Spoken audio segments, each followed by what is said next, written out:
Ottoman সাম্রাজ্য প্রতিষ্ঠার পথে তুরস্ক। তুরস্ক আজ এক বৈশ্বিক পরাশক্তি। আসসালামু আলাইকুম রহমতুল্লাহি ও বারাকাতুহ। সমসাময়িক প্রসঙ্গ নিয়ে আপনাদের সাথে রয়েছি আমি মোহাম্মদ জাকিউল আলম ভূঁইয়া।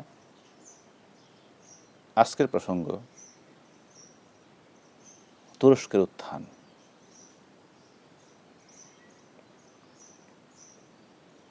বিষয়টি বর্তমান সমসাময়িক বৈশ্বিক রাজনীতি, অর্থনীতি এবং নিরাপত্তার মানদণ্ডে খুবই গুরুত্বপূর্ণ এবং সংবেদনশীল। তুরস্কের এই উত্থান কথাটি এ কারণে সামনে নিয়ে আসা হয়েছে যে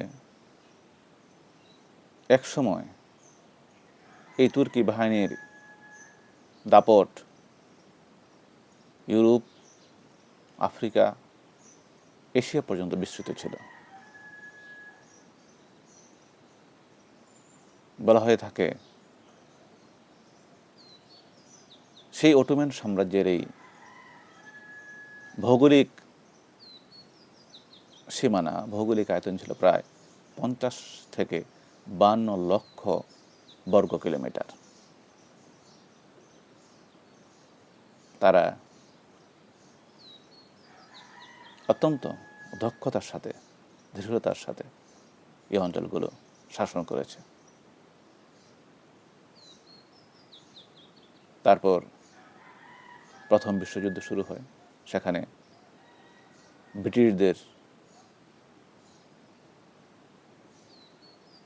চাপে পড়ে তাদের ষড়যন্ত্রে তুরস্কের সেই অটোমান সাম্রাজ্য, তাদের পূর্ববর্তী অটোমান সাম্রাজ্য ভেঙে ফেলা হয়। ব্রিটিশ ফরাসিরা তুরস্ককে ঝাপটে ধরে।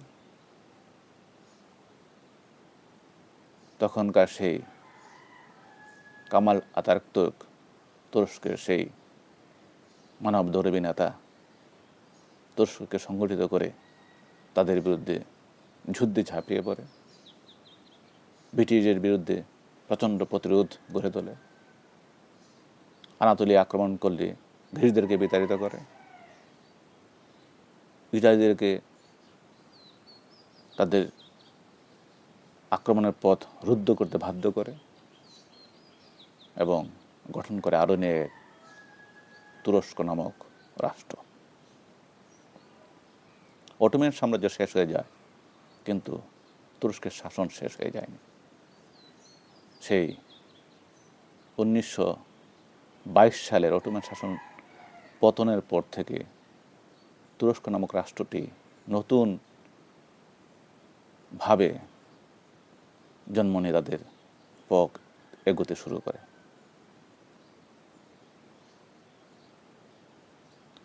তুরস্ক অনেকটা সেই কোণঠাসা হয়ে গিয়েছিল, বিশেষ করে তাদের সামরিক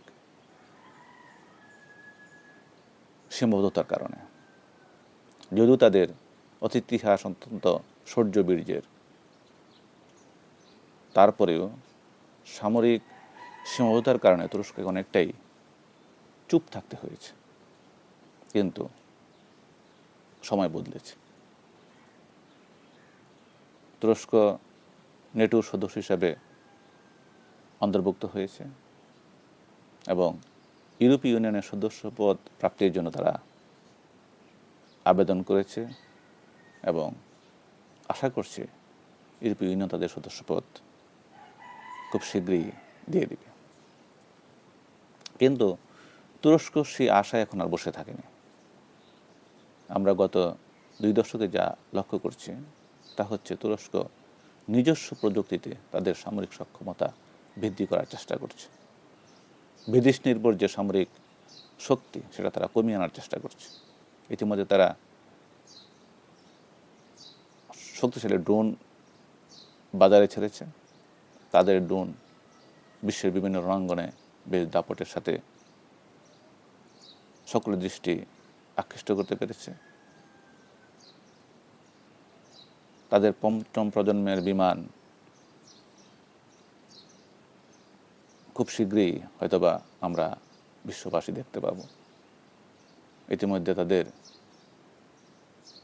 সাবমেরিন উন্মোচন করেছে, তাদের ফ্রিগেট, তাদের যুদ্ধজাহাজ, তাদের প্রতিরক্ষা ক্ষেপণাস্ত্র, তাদের নৌবাহিনী, তাদের নিয়মিত সেনাবাহিনী সব মিলিয়ে তুরস্ক ইতিমধ্যেই তাদের সামরিক সক্ষমতার এক আভাস দিয়ে যাচ্ছে। এ কারণে এই উত্থান শব্দটি এসেছে, কারণ একসময় যে বীরের জাতি অত্যন্ত শৌর্য বীর্যের সহিত পৃথিবীর এক বিশাল সাম্রাজ্য শাসন করত, সেই জাতি তো কখনো হারিয়ে যেতে পারে না। তারা কিছুটা থেমে গিয়েছিল। কাজেই তাদের এই বর্তমান অগ্রগতি তাদের জাতিগতভাবে যেমন তাদেরকে নতুনভাবে ঐক্যবদ্ধ করছে, তেমনি বিশ্ববাসীর কাছে তাদের সেই শৌর্য বীর্যের গৌরবগাথা ইতিহাস আবার নতুন করে স্মৃতিচারণ করার সুযোগ করে দিয়েছে। আমরা তুরস্কের এই সামরিক অগ্রগতিকে স্বাগত জানাই। আজকের এই তুরস্ক ইতিহাস যদি আমরা দেখি,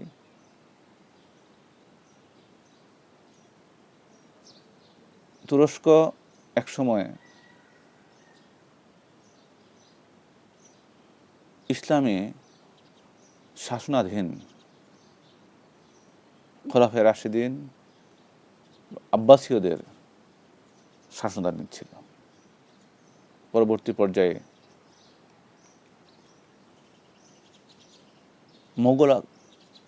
মোগলদের আক্রমণের কারণে সেই আব্বাসীয় শাসন ব্যবস্থা ভেঙে পড়ে এবং কিছুটা সময় তুরস্ককে অনেকটা ইসলামী শাসন থেকে দূরে থাকতে হয়।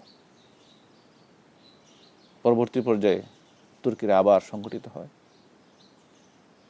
1299 সালে শেখ ওসমান নতুন করে তাদের সরকার গঠন করে এবং 1258 সাল থেকে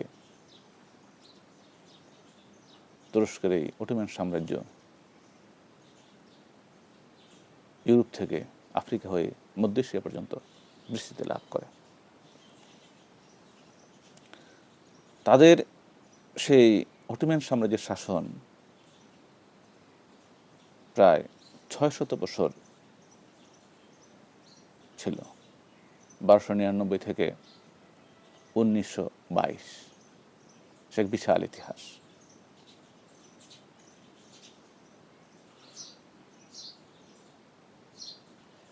কামাল আতাতুর্ক তুরস্ককে নতুন জীবনদানের মাধ্যমে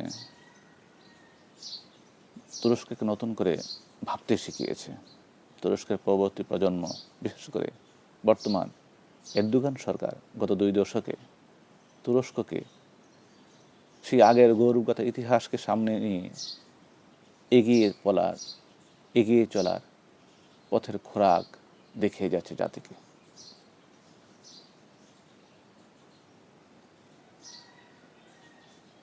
এরদোগান বর্তমান তুরস্ককে ইসলামী মূল্যবোধের মাধ্যমে একটি মুসলিম জাতিগত রাষ্ট্র হিসাবে তুরস্ককে বিশ্বের দরবারে প্রকাশ করতে চায় এবং তারই অংশ হিসাবে তুরস্কের এই নতুন শক্তিমত্তার জানান দেয়া। এখানে কামাল আতাতুর্কের পর তুরস্কের যে শাসনগুলো হয়েছে, কামাল আতাতুর্কের সময়ই তুরস্ককে ধর্মনিরপেক্ষ রাষ্ট্র হিসাবে ঘোষণা করা হয় এবং সেইভাবেই তুরস্ককে গড়ে তোলা হয় এবং পরবর্তী বেশ কয়েকটি অনেকগুলো বছর তুরস্ক ইসলাম কেন্দ্রিক যে চিন্তা ভাবনা, ইসলাম কেন্দ্রিক যে সংস্কৃতি, সেই ভাবনা বা সেই ধারণা থেকে অনেকটা পিছিয়ে পড়ে গিয়েছে। কিন্তু এরদোগানের শাসনামল আমলে আমরা আবার তার পুনরাবৃত্তি দেখতে পাই। তিনি ইসলামী মূল্যবোধকে সামনে নিয়ে এসে তুরস্ককে আবার নতুন করে ভাববার প্রেরণা জুগিয়ে যাচ্ছেন। হয়তোবা তুরস্ক অটোমান সাম্রাজ্য ফিরে পাবে না, কিন্তু তাদের গৌরবগাথা ইতিহাস নিয়ে তারা নিজের জাতিকে, নিজেকে, প্রতিবেশী দেশগুলোকে নিরাপত্তা, শান্তি এবং অর্থনৈতিক মুক্তির পথে এগিয়ে যেতে সাহায্য করতে পারে। পাশাপাশি একটি মুসলিম রাষ্ট্র হিসাবে বর্তমানের এই বিশ্বের অর্থনৈতিক, রাজনৈতিক এবং